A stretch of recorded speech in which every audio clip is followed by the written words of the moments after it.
Jeff. Hey, what's up? How you doing, man? Good. How are you? Is connection good? Good. Yeah, good. Can you hear me? Awesome. Oh yeah. Cool. Very good. Where are you out of? You know, man, Philadelphia. Oh, okay. Okay. Killer. Yeah. So, to show you how much out of the loop I am, I didn't even realize you were a drummer and you had played with Badlands and Stockton. Oh, myriad. Shanker and that's what I've been doing after Racer X. That kept me alive, really. I played with Lynch. I did a Lynch album. I did albums with everybody. Pat Travers, Lynch, Kevin DeBro. I did a myriad of blues albums, and on. UFO, Michael Schenker. God, I'd have to have a list here. And I kept pretty busy. I kept busy doing a couple albums a year with somebody. Was it all studio work, or were you actually a member of the bands, or? No, I was out. After we would do an album or something, we'd usually do a tour. I did some touring with Kevin DeBro and did Quiet Riot stuff for about a year and a half, almost 2 years, and then I did a tour with George Lynch after we did it's called Furious George. Did an album and then did Dokken songs, did Lynch Mob songs, and some of the songs off of that album, which at the time it was a shrapnel thing from Mike Varney where all these stars could pick out their favorite songs and then redo them. And I ended up doing a few of those albums, and they were a lot of fun because they're coming from the same stuff I was coming from. So I hardly had to do any homework, Oh yeah, Queen, Keep Yourself Alive, I got it. That sort of stuff. Nice. So, but I went on tour with UFO, a whole bunch of people. I was out touring around quite a bit. So, the last one I did, and I decided that's the last time I'm drumming as an 80s drummer, because I'm not an 80s drummer. I came from the 70s, I cut my teeth on 60s and 70s drummers and records and self-taught and did a little bit of schooling, but didn't want to do that, I should have, because I ended up having to learn the same goddamn rudiments anyway. So, what got me back into drumming from singing, because I dropped out of drumming in the early 80s. Greg Chason from Badlands, he was a guy that I was playing with a lot. He was a good friend in Arizona, and he talked me into coming out from behind my drums and being the lead singer of a band called Surgical Steel. Right. And at that time, our guitar player had just met Rob Halford at one of the clubs. So here I am, one week in, a couple weeks in of rehearsing as a lead singer alone with no drums, and I'm playing a show and Rob Halford's in the friggin' audience, just like, give me a break. Yeah, right. And I was, I was like 19 then, or, I was fairly young for me, young for how I am now. That's for damn sure. And then, from there, I had played in a whole, I'd done a whole bunch of stuff with Surgical Steel. We were supposed to get signed. And then Racer X came along through Mike Varney. So, I went out to L.A. and got that gig, and then, me and Paul Gilbert were writing that album over the phone because I was still living in Phoenix, Arizona, and we all met out at Prairie Sun and did that first Racer X album. So, through all the 80s, long story short, I was pretty much a singer, and Paul Gilbert put together a band for MI shows called The Electric Fence with Russ Parrish, who's Satchel in Steel Panther, and Paul and I, and we just did all 60s and 70s songs. So it recut my teeth, and this is at the end of the 80s. This is like 89, right around there. And we ended up doing 5 shows and learning like 147 Deep Purple, Jimi Hendrix, Black Sabbath, all the old cool stuff. Beatles stuff and David Bowie stuff. So it recut my teeth into drumming again. And then the audition for Badlands came up, and I was whacking away at that for a couple of weeks till I really found out I got the gig. But so that's where that all, that's where my drumming came back into play after, Racer X broke up. So there was always something tagging on to the end of something else. Crazy stuff. I was going to say, making that switch, though, going from, the drummer, the man behind the kit, to out in the forefront. Like, did you have any idea you even had a voice to make that change? I mean, that's a huge jump. Well, I was a drummer-singer, in the old days as a drummer. I was always into Don Brewer a lot, and I never knew until I saw some videos of him, and I never got to see those guys live. I loved Grand Funk Railroad way back in the day. Don Brewer did all the background vocals, but he also sang in American band. He could be a lead singer if he wanted to, but when you got Mark Farner in the band, why? Mark Farner's so great. So, but he was a screaming, crazy, singing drummer, and that kind of made me want to be a singer-drummer. So, and I was always into Tom Jones, and later on, singing the Beatles stuff, and then, when Deep Purple and all that stuff came around, I was really into Ian Gillan, and I was into David Byron from Uriah Heep. And then when Rob Halford showed up on the scene with that first album, I was bit. That's how I wanted to sing. So, but I was still drumming at that time. So, I was a singer-drummer guy, and Greg knew I could sing good, and he saw me on the dance floor. He knew I could dance. So he said, well, put those two together, and you got a front man. So what the hell? So I did, and got sidetracked. I almost wish I would have just stayed a drummer, to tell you the truth. Singing is not easy. I was going to say, like, if you were given one choice and you could only do one for the rest of your career, like, which would you prefer to do? Drumming. Wow. Just because it's singing, nowadays you've got to be on the road a lot. We're not really selling CDs. We're giving that shit away so we can get people to come and see us play live and buy the T-shirts. So we're just all glorified T-shirt salesmen anymore. Or if we got, the blasted to static lipstick or something, who knows,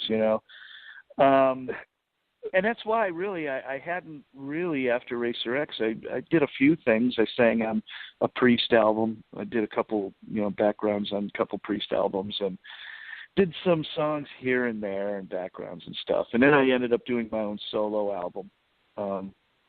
But I didn't really want to be a singer as much as I wanted to be a drummer. But then, one thing I do love as a singer, I love writing. I love writing melody lines and lyrics, and I have this long list of titles that I always carry around with me, and I'm always searching for titles. Somebody says something, like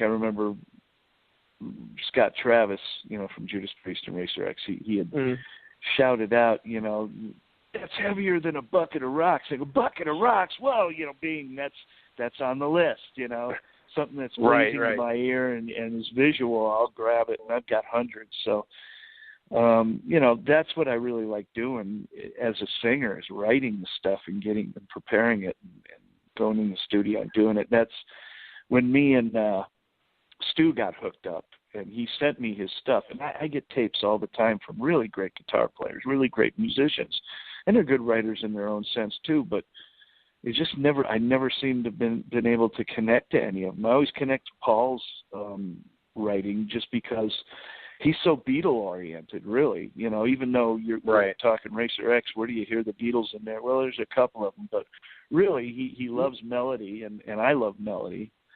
And so that's where we connected there. And then when I heard Stu's writing and his orchestration stuff that he does with keyboards for his Empires of Eden stuff, I just got bit. I got hooked up with him through Bruce Bouillet and was just singing on one of his Empires of Eden albums, which is a compilation of all his favorite singers that he does once a year.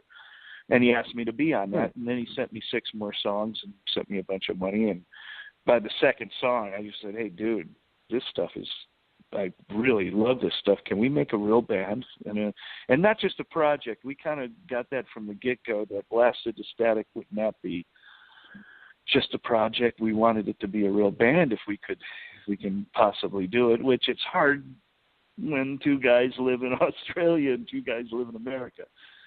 But right. we look really worldly. Not to make my life any harder, but there you go. And that's what I did. Well, the thing is just like when you fall in love with somebody, you don't pick that shit. If you really fall in love with somebody, the right person, you're not making that happen. It just happens. And that's kind of what happened with me and Stu. Not to get all sappy and shit, but, writing-wise and music-wise, we just connect. We just really do. Wow. So now, what's it like too? Like, I was always wondering, like, being that you are a drummer and now, like, you are singing again, or even like in Racer X days, was there ever times like the drummer in you in your head is fighting to say, like, I want to tell the drummer to do it this way, but I don't want to step on his toes? Yeah. Everybody. I'm ADHD, so everything's rolling by, and I'm always blurting out ideas and shit. If you want an idea guy in the room, I'm pretty good, but I'm very obnoxious too. I'm pretty sure Paul couldn't stand it anymore because, one, I didn't play guitar very well. I played bass a little, but getting my ideas out, I'd always either have to hum them and stuff. But yeah, I was always, if I heard something, hey, why don't you try this? Or, let me sit down, let me show you this. And oddly enough, I've been playing with enough cool people that they would let me do that. And, they'll take it as a grain of salt, or they'll take that idea, and sometimes that'll make them think differently and go off in their own, direction in a different, better way. But, yeah, I blurt it out, and I do have to do that because it's almost like when you're ADHD, you're ideas that are popping up, and they're constantly popping up. It's almost like a goddamn slot machine. If I don't tell somebody or blurt it out and record it, it's gone like a fart in the wind. I mean, the next idea is in there, and it's gone. Unless there's a few melody ideas that I'd had, and song ideas that I still have that are so strong that aren't gone, and I don't have them recorded, but there's very few of those, man. I lose train, and it hasn't happened yet in this interview, but I lose train of thought of where I'm going with an idea when I'm talking to somebody. And what the hell is this guy talking about? So, that whole thing, being a drummer, I've been really lucky to have other drummers when I'm the singer and I come up with ideas. Or, as of late, the last 8 years, I've had a really cool band up here in Lake Tahoe where I live called Fortress. And, back in the day when I was trying to be signed and be the real thing, I had this funny thing where I did not want to listen or try to connect myself with anybody, and that includes Judas Priest. So I stopped listening to a lot of music or trying to sing like other singers because I just wanted to sing like me. And in the last 8 years or so, I've got with this band, and we're just like, instead of bowling, we get together and play heavy metal songs. And it's a lot of fun because we play all Maiden, all old stuff first, all Maiden, all Judas Priest, all Black Sabbath, you name it. If it's heavy and 70s and old and, not much too much early 80s stuff other than some of the Priest stuff, the Screaming for Vengeance stuff or stuff like that. But so that, that's really gotten my chops back together as a singer. And you are what you are. It's Popeye the Sailor Man out there, really.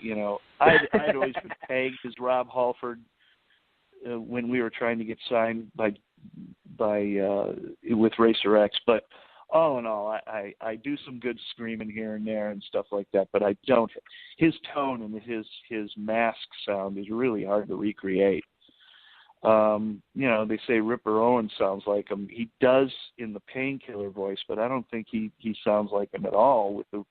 He sounds like a regular guy from Ohio, if you ask me, when he's singing in the mid-section voice, you know. Very few people can make his tone, you know. And sure.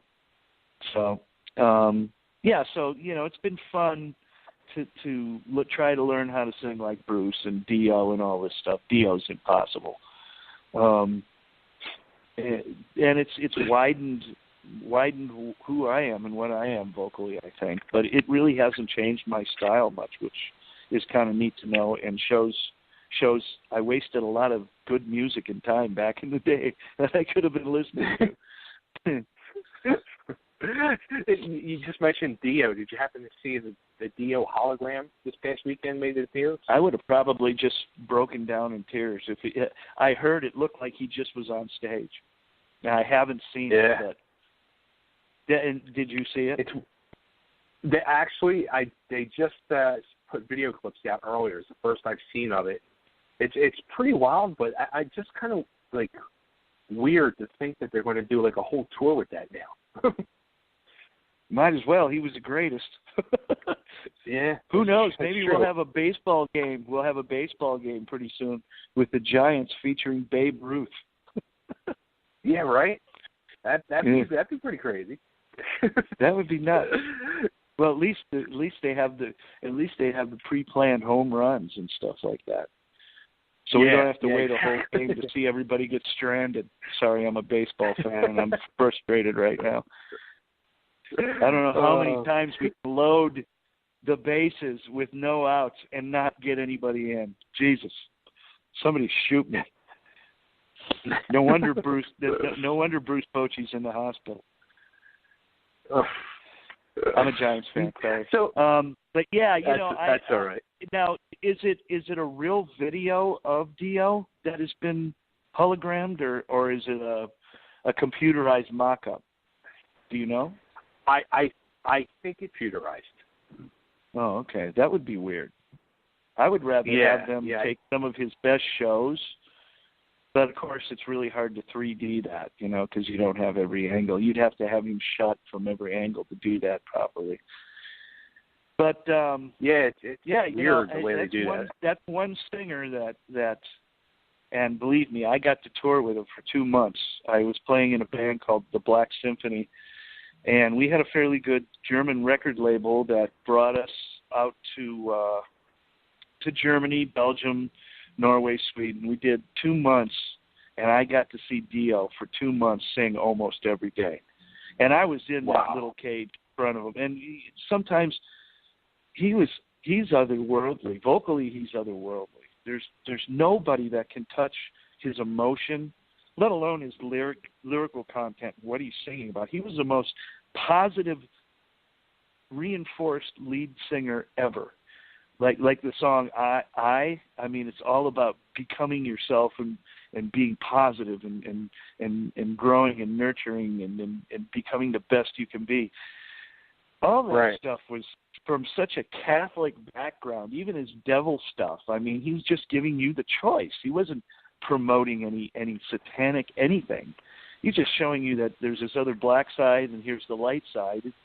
So did Alice Cooper. I mean, but if he was in another time or era, I think he could have been Napoleon, because, you know, if you piss that guy off, look out, you know. He come down you like a house full of bricks caving in. He had this persona of unbelievable. His voice was his character, really. That's how he was. Right. But I tell you what, he was the sweetest guy. And I mean, I walked into the room. Jeff, how you doing? Jeff Martin, right? He knew my songs. He knew me. And I'm just sitting there going, you know who the hell I am? What's that? There's something wrong. Wow. I got this huge picture. We were doing laundry in Brussels, I think, and of course he had the number 13 dryer, and I was right next to him. I had to get a picture of us doing our laundry, our stinky socks together. You know, you gotta have the pictures of when you're at the bottom doing the crap instead of, you know, at the gig with the pints. But yeah, his voice, I can't recreate his voice at all. I mean, I'm just a completely different kind of singer than he is. And you know, he wasn't a tall guy. So, you know, a lot of the untall guys, I don't know if it's because of the timbre of their voice and the size of their vocal cords. You know, they're just in a different range category, and they don't have to. Right. If I try to sing like Dio, I sound like Halford. I'm screaming, you know, and he sounds all full and husky and unbelievable. And if I try to get there, I'm all like falsetto-y, and it's just it's unbelievable, you know. So that's why he should be a hologram and show people his greatness, because there's plenty of metalheads out there having kids right now that will never be able to see Ronnie James Dio on stage. And maybe now they can and understand what their moms and dads are telling them. You know, this guy was unbelievable. Everything his hands do, his voice does. Unbelievable. Absolutely. So anyway, that's enough about him. He's got a check. He's got a check in the mail. He's got a check in the mail to me for all that good stuff. Yeah, right. Like he needs it. So with Blacklight Static, though, the one thing I saw, I think it was Stu that had mentioned that you guys, you're not like sticking to one genre. Like you could be sounding like Sabbath in one song and Queen in the next. Do you like it that way, to be able to have that freedom to bounce back and forth? Yeah, well, you know, getting back to what I was saying before about songs from the 70s, you know, listen to the album by Priest, Sad Wings of Destiny, or Sin After Sin. You'll have, Victim of Changes, and then you'll have Last Rose of Summer. You know, that was a time period when, especially with Black Sabbath, you would have two heavy songs, and then you'd have some noodling with echo and going into changes or fluff or a number of really laid-back, cool songs that totally changed your disposition and your ears from being pummeled by heavy music, you know? And when that next heavy song would come up, you'd be pummeled all over again. That is what we're trying to do more than anything, is we're just trying to have diversity in cleaning your palate. You know, there's so many bands out there that they're just going fucking on 10 the whole time. And where do you go from 10? You can say the old joke, go to 11, but really, I mean, if you just keep playing heavy song after heavy song, you lose it after a while. I think you need, just like with a good meal, you need to have a little lemon sorbet before you have another, course in the meal, and that makes that next course taste all that much better. So that's more or less what we're doing. We tried to take the chemistry of an old Queen album or an old Black Sabbath album or an old Judas Priest album and take what they did and try to recreate that. Not so much copying their music, but copying the chemistry of the feels of the songs, the kinds of songs they were writing. And I'm hoping we're going to do even more of that. I'm just about going to be doing a video here for Lovesick Blue at one of the most haunted places in the United States. It's called the Washoe Club in Virginia City. And it's going to be a really cool, if the video comes out like I like, it's going to be cool. But instead of going for another heavy song, we're going for that one as our next video. You know, we've got two heavy songs out already. Well, we've got kind of a priesty heavy song, which is called Suicide King, and which is an ode to all those crazy buggers that go race out at the Isle of Man and burst into flames. Because I'm kind of a motorcycle enthusiast if I'm not watching baseball. And then the other one is called The Hammer, which is kind of just a straight hard rock song, really. It's got a good groove, and it's just a song about getting up in the morning, looking in the mirror, and realizing, holy crap, I'm going to die soon. I'm getting really old, you know. And every day you wake up and you hear another nail being hammered into your coffin. So we got those two done. So now we're going to lay it back a little bit and do this one called Lovesick Blue, which is kind of like reminiscing on all your past loves that you have lost, starting with the the girl's 8 years old that you shoved a frog down the top of their dress, you know, that sort of thing. So I'll be and all these ghosts of these girls will be dancing around me, and they'll come out, you know, different ones, and at the end they're going to drag me up the boot hill with a chain around my neck and throw me down at the front of my grave. It ought to be fun. It'll be light entertainment for all. So you guys have a big supporter in Whitfield Crane from Ugly Kid Joe, it seems. Yeah, Whit is a really good friend of mine. Actually, I met Whit through my band up here, Fortress, because the two brothers that are in Fortress, Mike and Dave Hatchett, they are like some of the first guys to be signed by Burton Snowboards. They are snowboard. If you ask any snowboard guy, they'll go, yeah, Dave Hatchett, or climbers. They're rock climbers. They're snowboarders. So Whit was a crazy snowboarder, and of course they had that band going before I met them. And Whit was he would come up and do shows with them. Whit just nails, loves to do Priest, but he really loves to do AC/DC. He can sound like Bon Scott, like you can't believe. It's unbelievable. So nice. I met Whit through that, and we do songs together. Whenever he's singing, he usually likes me to play drums because, you know, we have a good drummer, but, you know, I'm a little more pro, and I hit pretty hard and find what he calls is the elephant shuffle, where, you know, the elephant sways back and forth with his trunk swinging. You get that kind of groovy swing in your feel. He loves that, so. But yeah, he's a great guy, and he's been really busy as of late, doing a lot of stuff. So with Another Animal, and I think Ugly Kid Joe is doing another thing. Right. And we don't play that many Ugly Kid Joe songs, really. He doesn't want to do those. Huh. He wants to do different. He wants to relive the past with other. And he wants to, right, exactly. Have some fun. Cool. And how about Yep.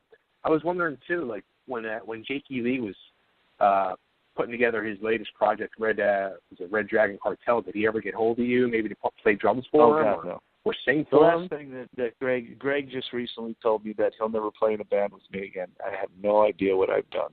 It's just one of those things.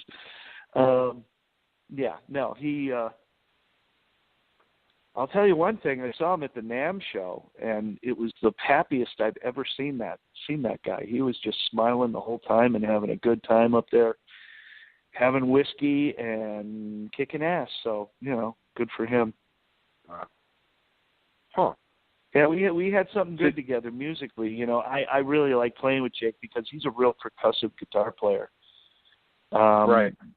As in, you know, he stays in time with some of his faster stuff, like when he does, you know, and I can do like, you know, I can do the riffs with his riffs. Right. And he's got some key signature things that he does that I know that it's coming, you know, that he's going to end up at this spot, and I can, you know, end up doing the riff with him here and there, and everybody looks at us like, wow, did they have that worked out? And of course we didn't. You know, we had two songs, Rumblin' Train and The Devil's Stomp, which could be the normal album amount of time, or it could be 15 to 20 minutes long. We just go off on these really cool Zeppelin-esque sort of jams, and you know, you're definitely going to learn how each other plays. After a year touring, you know, Voodoo Highway, we're out there on the ground back and forth, and the United States 3 times. I think we went back and forth and up into Canada. Wow. And so yeah, the music part with that band was great. The business part was awful. You know, there was all sorts of crap going on with management, and the label was not backing us that well, and you know, they had heard inklings that Ray was sick and didn't want, you know, who knows why, but, you know, we had, the one thing, that Ugly Kid Joe had Cats in the Cradle, right? Or coming out around that time, or a little before that time, maybe. But we had the song Fire and Rain, which is kind of in the same genre. And I just listened, somebody put it on Facebook, and I listened to it again. Wow. Everybody said that should have been a hit, and really pushed, but the label never pushed it. And even Ahmet Ertegun, the head of Atlantic Records, when he first heard the band, and I wasn't the drummer in the band, Eric Singer was at the time, he heard them play that in New York, and he instantly said, that's a hit. You guys got to record that and put that out. But Jason Flom was running the show at that time, and he wasn't pushing Racer X too much. He was busy with Skid Row and a couple other bands. Right. Wow. And then when they dropped us, they ended up picking up Cry of Love, which is one of my favorite bands, and it's really kind of a Badlands sort of band, really. Same sort of thing. Little more southern sounding maybe, but it was weird. Maybe they had that in the works anyway, and that's why they dropped us. But we were doing Dusk at that time, and the Dusk album was just demos that we had done. Right. And when we were dropped, those tapes disappeared, and when Ray died, those tapes magically reappeared. That's pretty much us. That's us playing each song one time in a room together with a 24-track mixing board. So there's no overdubs, there's no anything. I mean, even all the Ray stuff and that stuff, he didn't even have half his lyrics done, and you can't tell. There's some Japanese kid that made the liner notes in the album and wrote all the lyrics. He wrote half the songs lyrically. It's funny. Crazy stuff. Wow. But that just shows you how great Ray was. Ray was really good at this thing called jibba jab, where he put a word on the front and a word on the back, and everything in the middle was vowels and stuff. It was just, I was going to tell the sensei, I'm going to get that. You just, what the hell, And a lot of times it would be so rhythmically cool sounding that he'd have a hard time finding words that would fit with it cool. So anyway, that's a little of that. That is wild. But no, the Blasted to Static stuff we're pounding. We're trying to get some management backing or somebody, a booking agent that can get us out there. Because, like I said, we want this to be a real band. But until we can get out there and tour, we're trying to get some numbers. Right. And this is me, I don't know if I can say, but waiting for numbers on CDs, well, that doesn't really matter anymore. But, trying to get a promoter who will back it and bring us to Europe. I have Russ Parrish from Steel Panther had said that he would take us out on a leg of their tour, but they've already done, they've got somebody for Europe, and they just did Australia a while back, and I was hoping to get on that one. Because really, when it's all said and done, I just put this band together because I've never been to Australia. I just want to get to Australia. No. But, that's our move is just trying to get a promoter to get us on some kind of a tour to get us out there, and have us push the stuff a little bit so we can sell some T-shirts. Yeah.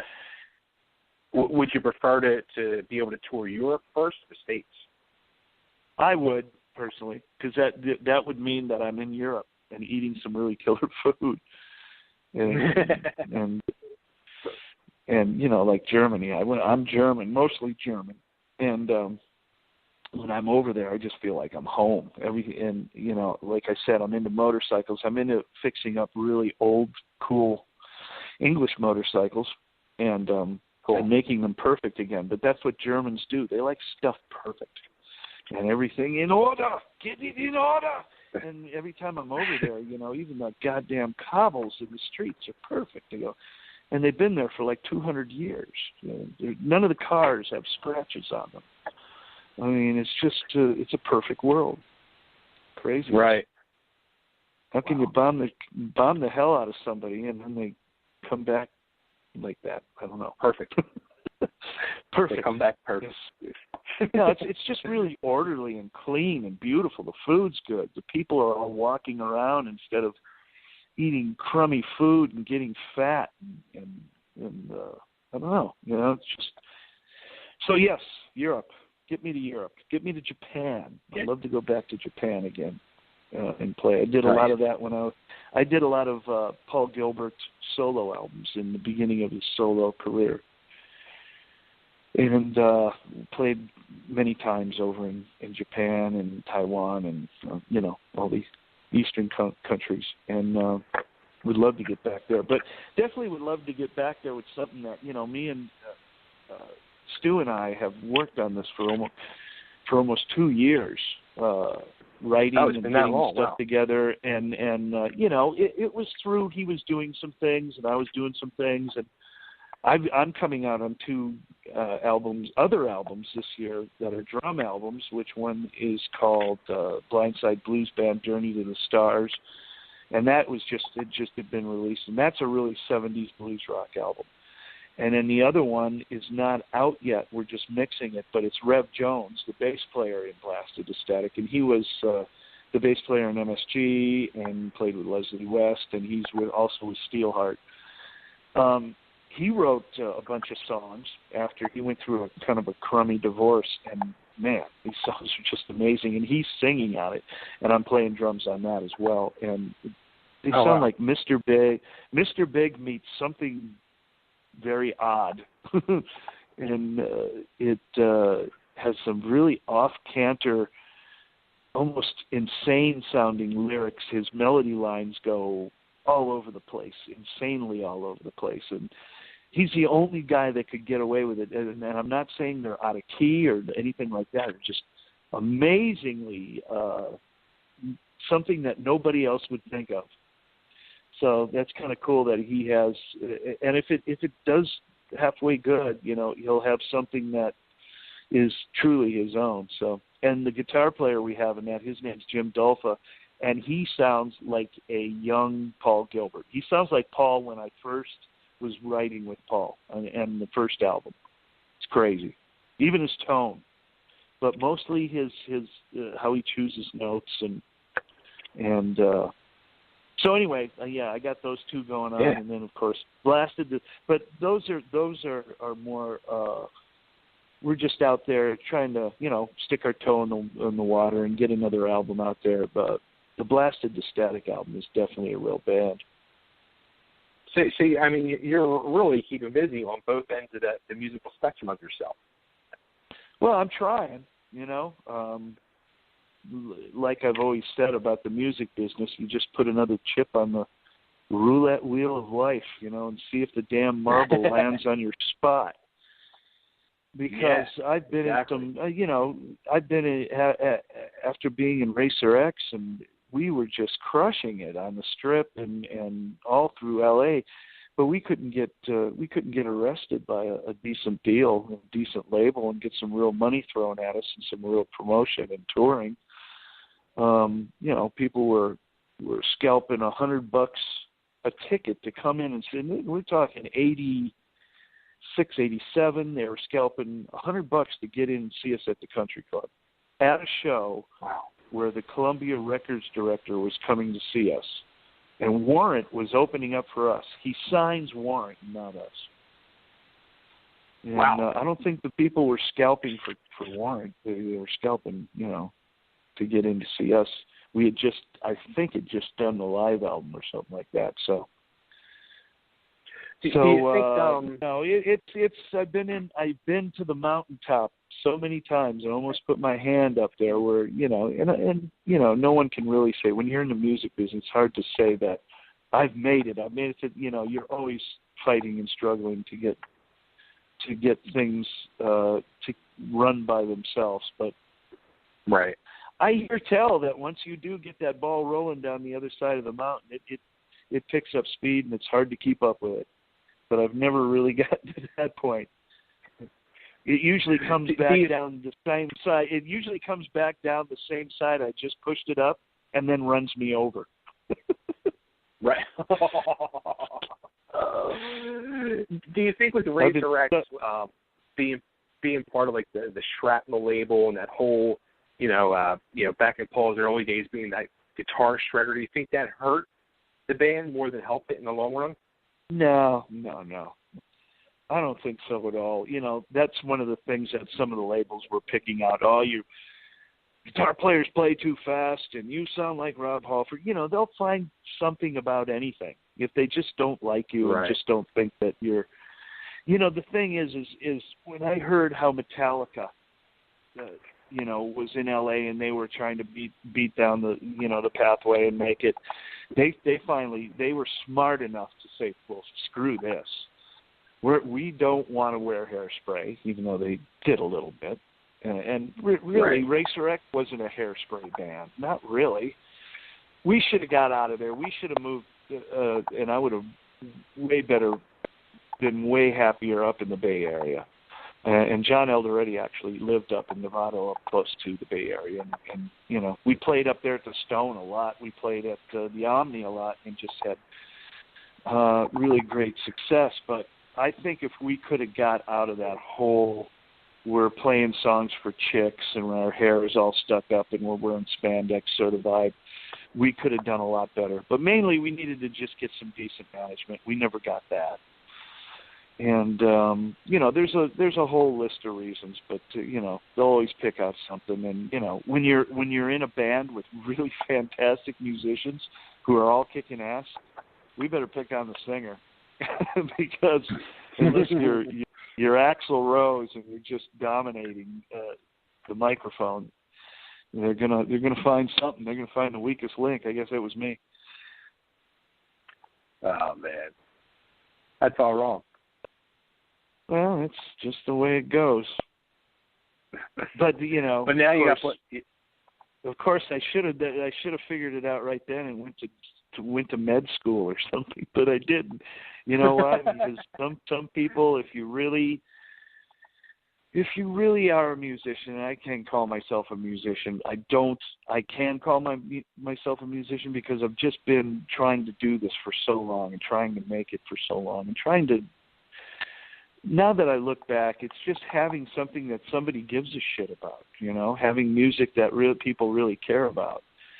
And in a couple of my interviews recently, some of the people and these are people who are big Racer X fans, they listen to my solo album and then they listen to this Blasted to Static album and they said, we never realized what a big part you are of the sound of Racer X. And I just said to them, hold on, I got to go to the bathroom and have a cry. Because it was a three-ring circus of fantastically unbelievable dancing horses. And, what I'm getting at is Paul was so unbelievable. And John Eldoretti was so unbelievable on bass. And Bruce was unbelievable. And Scott Travis, he's a priest now and has been the longest of any drummer. They were such unbelievable musicians that it was hard to keep up, It was a wielding Circus Soleil of notes and musicianship. So, and that's what blew a lot of people away when we'd play live, and they'd have to tell their friends, and then their friends would come. We had a whole saying in Racer X, the front row was the at least two back was nothing but guys with their arms folded. And what they were doing, they were all they were all guitar players.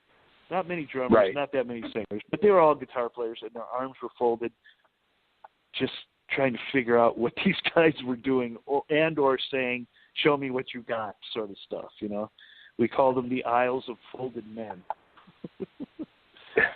And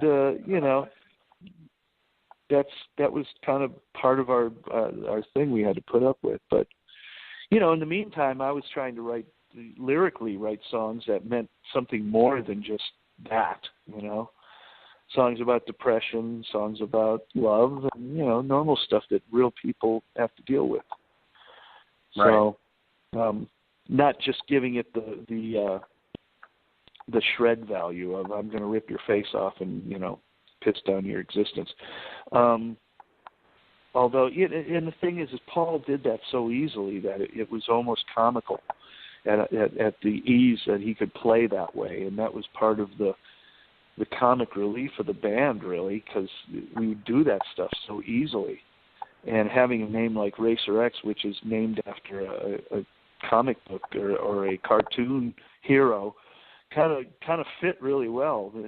I'm sure a lot of people didn't get that, but we in the band, I think, did. At least I did. I always thought that was kind of a neat angle for the band, and we should go that way. That's why I kind of brought in all the overabundance of color, and I did this whole black light thing on the stage with all neon, and you know, you look like you're watching a Saturday morning cartoon review, you know, except it was shredding your face off and screaming.